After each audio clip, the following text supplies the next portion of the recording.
Boa noite, irmãos, graça e paz. Estamos mais uma vez aqui para adorar o Senhor, para glorificar o nome dEle, render graças com louvor e adoração e com a ministração da Palavra de Deus. Hoje é terceiro domingo, nós temos refletido sobre o tema corrupção e eu trouxe já desde o domingo passado um subtema chamado engano e auto-engano. Esse subtema tem chamado muita a nossa atenção, porque primeiramente nós trabalhamos com o exemplo de Isaac. Isaac, ele quando foi dar a bênção da primogenitura, ele deu a bênção para o seu filho Jacó, sendo ele que não era o detentor da primogenitura, mas Esaú. E nós conversamos sobre isso porque é um assunto pertinente, porque naquela época, no dia 21 de abril, nós conversamos sobre o auto-engano provocado pela atuação de atos de terceiros. Ou seja, um terceiro, uma pessoa, ela simula atos para me enganar, para me conduzir a um engano. Então, baseando-me na postura daquela pessoa, baseando-me nas atitudes dela, eu chego a uma conclusão equivocada. Então, nessa noite, nós vamos conversar sobre um homem de Deus chamado Elias.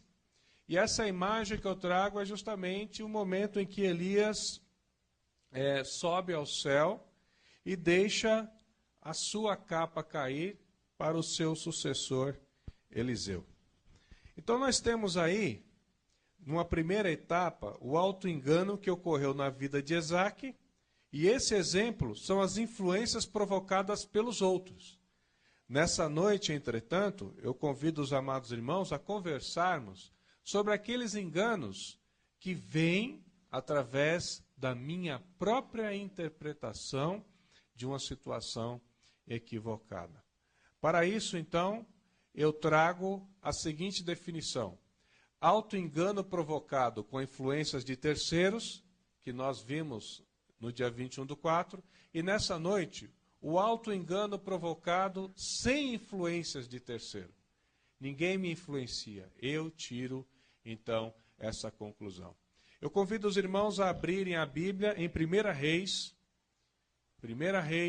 capítulo 19, versículo 14.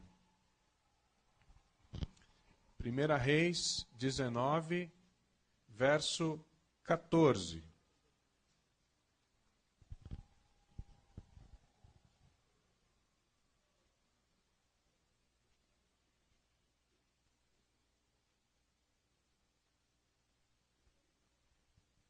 Diz assim: e ele disse: eu tenho sido extremo zeloso pelo Senhor Deus dos exércitos, porque os filhos de Israel deixaram a tua aliança, derrubaram os teus altares e mataram os teus profetas à espada, e só eu fiquei. E ainda buscam a minha vida para a tirarem de mim. Vamos orar? Senhor Deus, na tua presença, meu Pai, aqui está a tua palavra aberta e aqui está o teu povo, querendo ouvir aquilo que o Senhor tem para dizer. Portanto, Senhor, que não seja eu, mas que o Senhor fale através da minha vida, para que pessoas sejam edificadas esta noite. Que o Senhor, ó Pai, nos abençoe com teu discernimento, com a tua sabedoria e com a tua disciplina em nossas vidas, para que nós possamos alcançar alegria, alcançar gozo e alcançar, ó Pai, principalmente uma vida equilibrada conforme a tua palavra. É em nome de Jesus que eu oro. Amém. A situação de Elias é uma situação complexa, porque ele apresenta um quadro depressivo. Elias, nesse exato momento em que esse texto é dito, ele apresenta um quadro depressivo que o Senhor necessita ir até ele conversar com o seu servo para que ele recobre o ânimo. É interessante que, momentos antes, esse homem estava numa disputa entre 450 profetas. Estava lutando contra 450 homens. E é interessante que esses 450 homens foram mortos porque defendiam um Deus que não era Deus. É muito interessante também perceber a autoridade de um homem de Deus, tremendo como esse, de chegar para 450 homens diante de toda uma congregação, a congregação de Israel, e dizer que vocês invoquem o seu Deus e façam esses bezerros aqui queimarem. Porque se Baal é Deus, esses bezerros queimarão. Eu fico imaginando a tremenda autoridade desse homem, a coragem, um homem destemido e conhecedor de quem ele é. Não é qualquer um que chega e faz isso não, meus amados irmãos. Na presença de homens de toda uma nação e dizer, vamos ver agora se Baal é Deus ou se Deus é Deus aqui em Israel. Pode começar a invocar o seu Deus que vocês vão ver quem é Deus hoje em Israel. Um homem de coragem, destemido. Um homem de Deus, só um homem de Deus para fazer um negócio desse. E de repente, a disputa está então iniciada.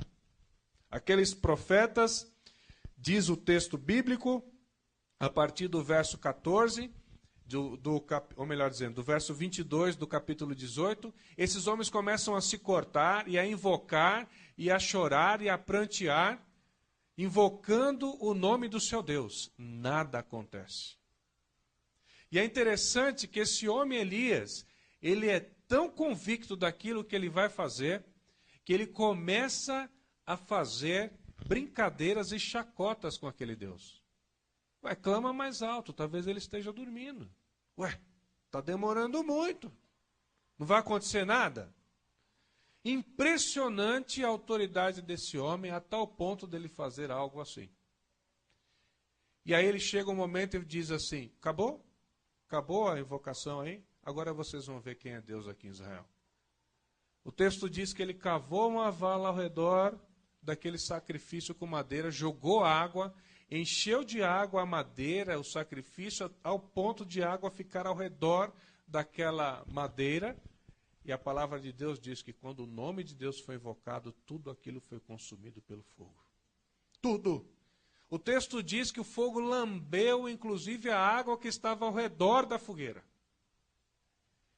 E ali Deus foi provado que Deus é Deus em Israel. Um homem de autoridade. E agora, esse homem está dentro de uma caverna, depressivo, e Deus vai visitá-lo. Tremendo essa história, meus irmãos. É tremendo essa história porque Deus se mostra um Deus que se preocupa com aquilo que está no teu interior. Essa história é tremenda porque Deus é um Deus que consola aqueles que invocam o seu nome. Essa história é impressionante porque Deus se preocupa com uma pessoa só. Um ser só. Deus foi lá e foi consolar aquele servo dele. Mas por que Deus foi lá consolar aquele homem? Por que Deus foi lá admoestar aquele homem? Por que Deus foi lá mostrar a verdade àquele homem? Porque ele estava enganado a respeito de um ponto. Havia um engano no coração daquele homem. Porque ele disse, no verso 14, só eu fiquei. O discurso de Elias era o seguinte, todo mundo te abandonou, Senhor. Ninguém te adora mais. Só eu fiquei. Mais ninguém. Não existe mais servo de Deus nessa terra, só eu. Tudo está nas minhas costas. Eu carrego o mundo nas costas. A responsabilidade de divulgar o teu nome, de provar que o Senhor é Deus, está nas minhas costas. E Deus fala para ele: ah, Elias, existem 7.000 dentre os que não se curvaram a Baal que eu reservei para mim. Você não está sozinho. Eu fico pensando a conclusão que aquele homem deve ter chegado. Eu pensei que eu estava sozinho, mas existem mais 7.000 que também não se curvaram a Baal. A Bíblia não fala, mas a gente não sabe se ele ficou feliz ou decepcionado. Decepcionado ficaria se ele dissesse: mas é só, então não sou só eu? Pô, eu pensei que eu era o único. Ou então ele ficou feliz: glória a Deus que eu vou ter outros para também me ajudar nessa obra, para nós. A Bíblia não fala isso. A Bíblia diz que Deus esclarece para aquele homem, no verso 18, que existiam mais 7.000 homens que não se curvaram a Baal.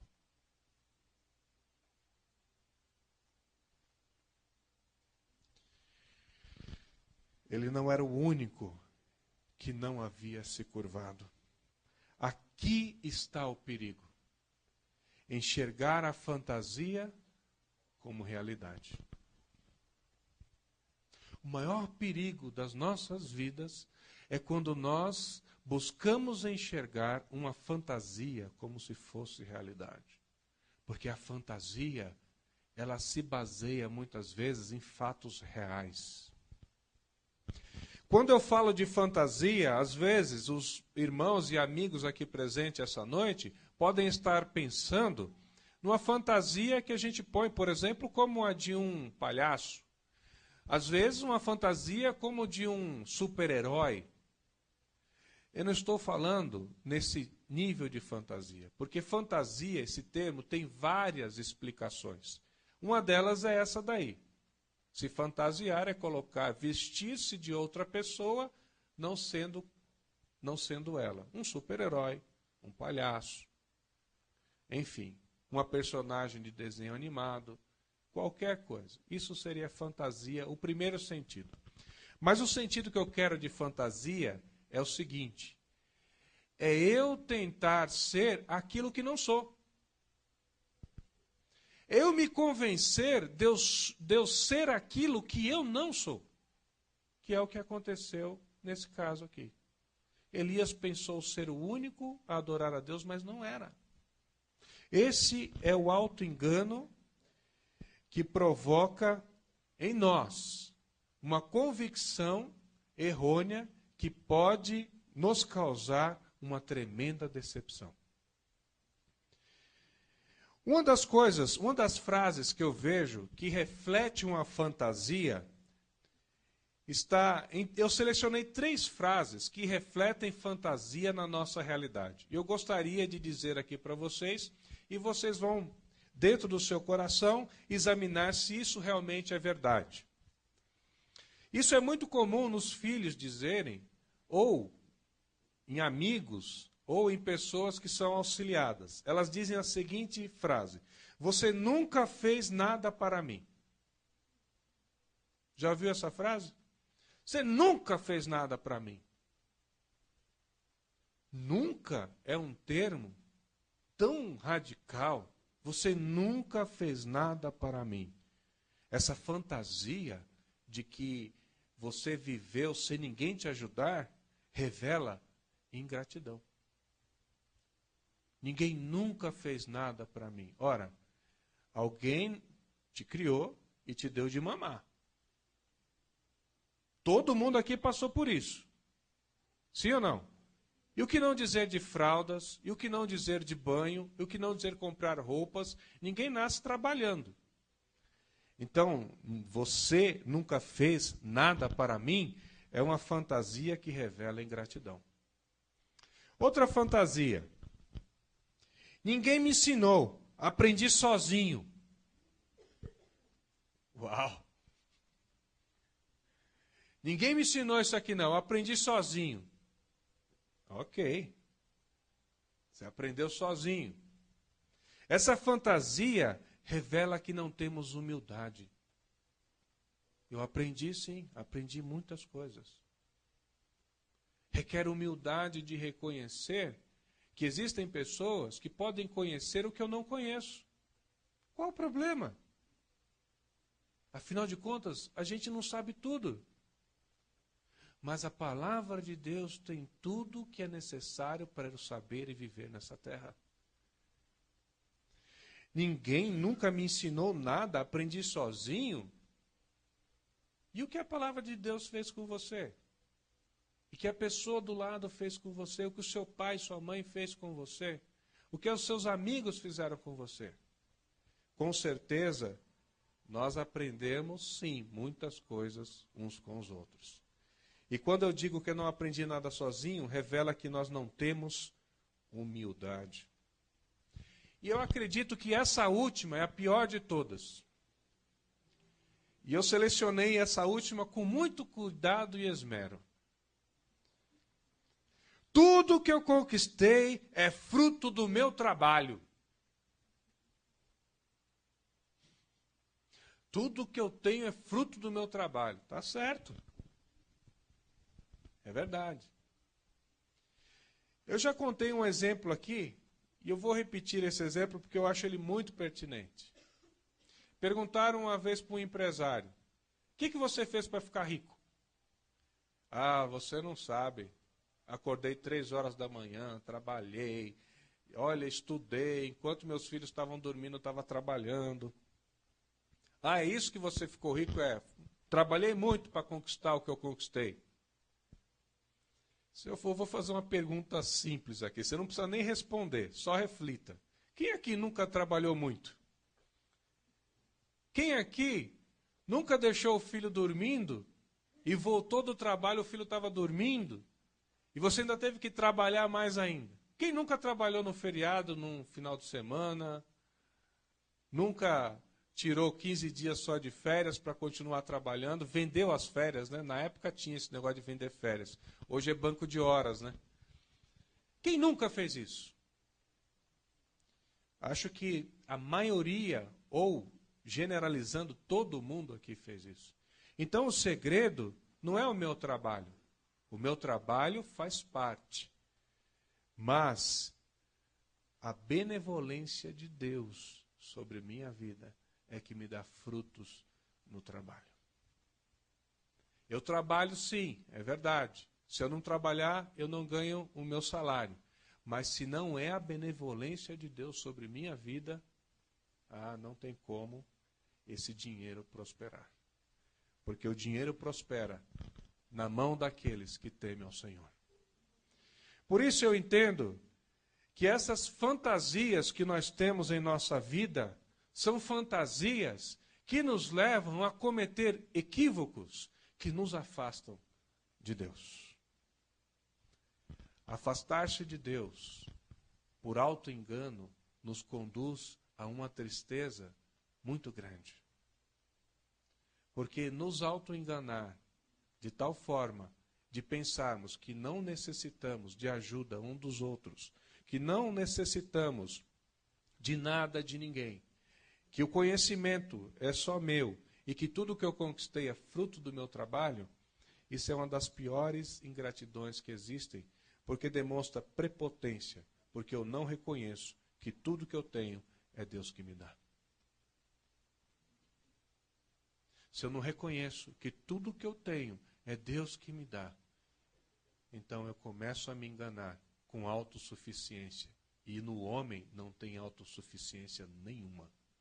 O homem não consegue se sustentar a si próprio, se não for pela misericórdia do Senhor. Mas é interessante, voltando a essa ideia dos profetas de Baal, o que Elias propõe ali, hein? O que será que Elias propõe ali? Uma disputa. O engano e o auto-engano, meus irmãos, está ligado à manipulação da realidade feita pelos outros. Isso é o engano. Só que o auto-engano, ele está ligado à minha falsa percepção da realidade. Por isso, eu trago essa imagem para a gente discutir. Uma imagem horrível que eu achei na internet. Eu não consigo ampliá-la mais porque ela está com um pequeno defeito. Mas uma pessoa, talvez um cristão, tenha colocado essa imagem na internet. E lá embaixo, eu vou apontar aqui com a luzinha vermelha, tem um versículo que diz assim: não os temas, porque é o Senhor, vosso Deus, quem combaterá por vós. Ok. Quando eu olhei para essa imagem, eu logo encontrei o que eu estava buscando, né? Porque olha só o que tem ali. Do lado tem um ser muito assombroso, representando o mal, não é? Um ser maligno representando o mal. Do outro lado, nós temos um ser representativo do bem. E o que eles estão fazendo? Uma queda de braço. Existe uma disputa aí, não existe? Uma disputa entre o bem e o mal. Essa imagem é uma fantasia. Quando a gente olha, fala, é isso mesmo que acontece. Até colocamos um versículo, né? É isso mesmo, tá certo. Vai lá, bem, vence o mal. Essa imagem é uma fantasia, porque não existe isso. Esse dualismo do bem com o mal, ele é retratado em Efésios de maneira diferente. Efésios 1, de 20 a 21, diz o seguinte. Vocês querem abrir lá comigo? Vamos lá? Efésios, porque esse texto é muito interessante.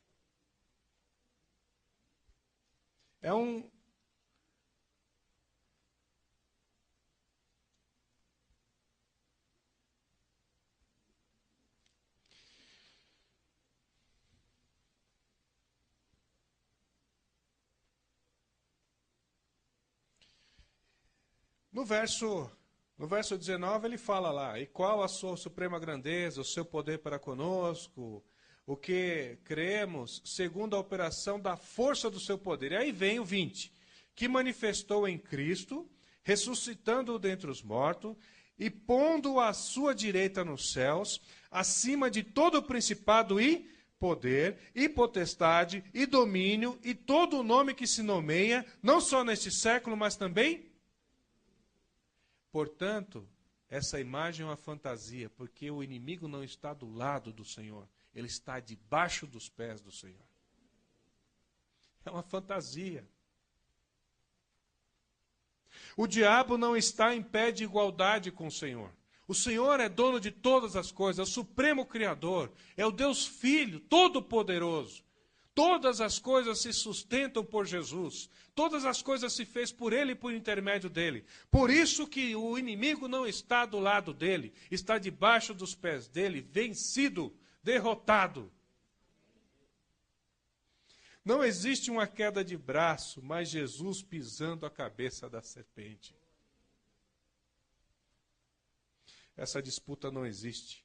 É uma fantasia, é um engano. Eu vou tirar essa imagem porque é horrível, né? É horrível.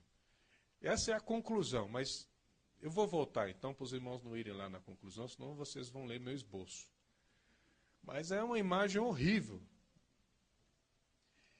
Enganosa, que não retrata a realidade e fantasiosa. E a imagem é tão horrível que retrata o auto-engano. O auto-engano é horroroso. Nós pensarmos que somos autossuficientes e não dependemos de Deus é horrível. Igual aquela imagem. Não existe disputa entre o bem e o mal, mas existe Jesus vencedor. Quando nós olhamos para o exemplo de Elias, esse servo de Deus destemido, no coração dele havia essa ideia de disputa. Ele sozinho, perceba por favor a imagem. De um lado, sozinho, Elias. Só ele é que adorava a Deus, segundo a opinião dele. Do outro lado, 450 profetas. Vamos ver quem é Deus aí, vamos lá? Vamos ver quem vence?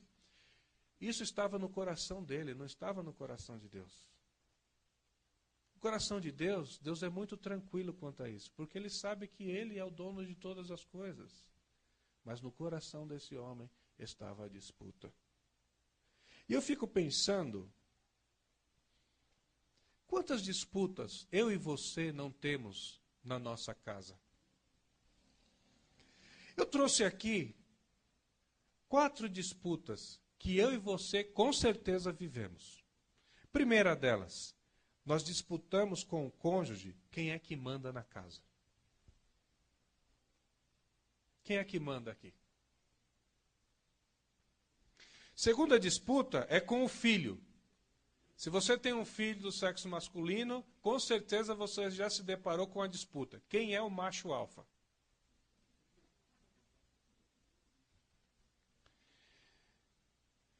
Se você trabalha numa empresa e está lá com o chefe, você disputa com o chefe quem vai ficar com o cargo.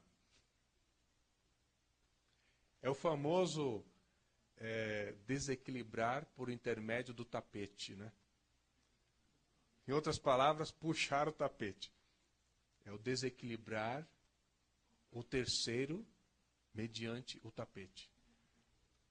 Com o vizinho, será que tem disputa? De quem é a casa mais bonita? De quem é o carro mais bonito? Quem é a família mais equilibrada? Quem é o mais bonito, né? Os vizinhos têm essa mania, não tem? Não sei. Não sei. A impressão que eu tenho eu vejo nos filmes. Eu vejo nos filmes. Isso aqui eu vi nos filmes.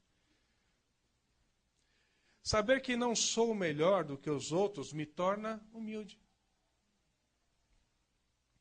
O auto-engano nos induz a perceber a realidade com o erro.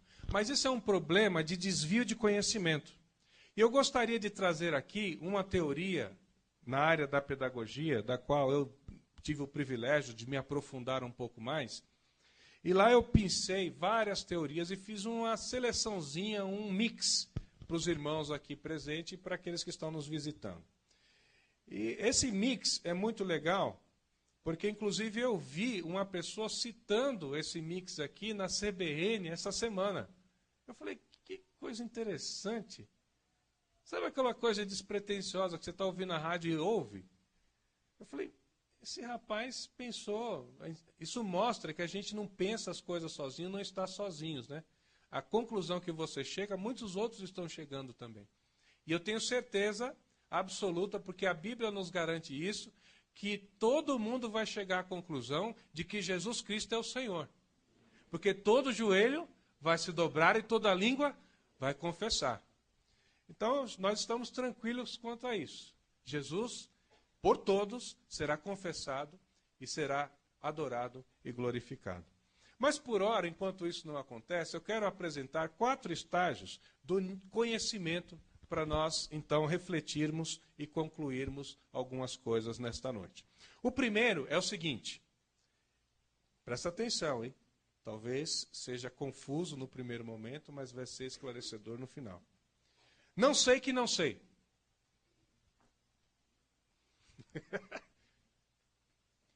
Assim, ó, eu não sei, mas eu não estou sabendo que eu não sei. Não tenho força em mim mesmo para perceber que eu não sei. Essa fase é caracterizada por uma ignorância de mim mesmo. Não há uma consciência em mim. Tenho consciência de que não sei, vivo uma fantasia. Então, se eu não sei que eu não sei, eu vivo uma fantasia. Porque eu não sei a minha capacidade de não saber.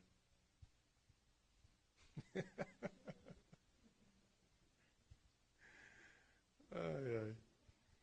A segunda vai esclarecer. Segundo, quando a pessoa está nesse nível do primeiro, ele não tem conhecimento de Deus, ele não sabe que Deus existe, mas só ele não sabe disso. As outras pessoas sabem que Deus existe, só ele que não sabe. Muitas ideologias estão aí no mundo dizendo isso. Outra coisa, a pessoa está praticando um ato errado. Todo mundo sabe que é errado, só aquela pessoa que não sabe. Eu vou dar um exemplo agora bastante esclarecedor. Está lá na filmagem daquelas reportagens televisivas do dia a dia de polícia. E chega o policial e fala, por favor, vamos fazer o exame do bafômetro? Agora já é determinação, né? Se não fizer, já pode certificar que está embriagado e tudo. Mas aquele cidadão, você vê que ele não aguentava ficar em pé. Caía, não conseguia nem pôr a boca no negócio. Teve um que foi muito engraçado, ao invés de assoprar, ele chupou. O policial riu.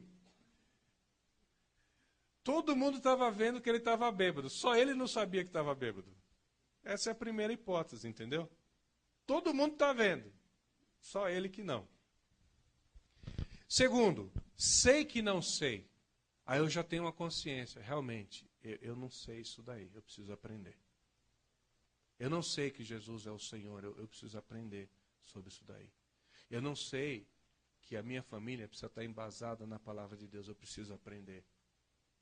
Então já há um reconhecimento dentro do coração da pessoa de que ela precisa de ajuda.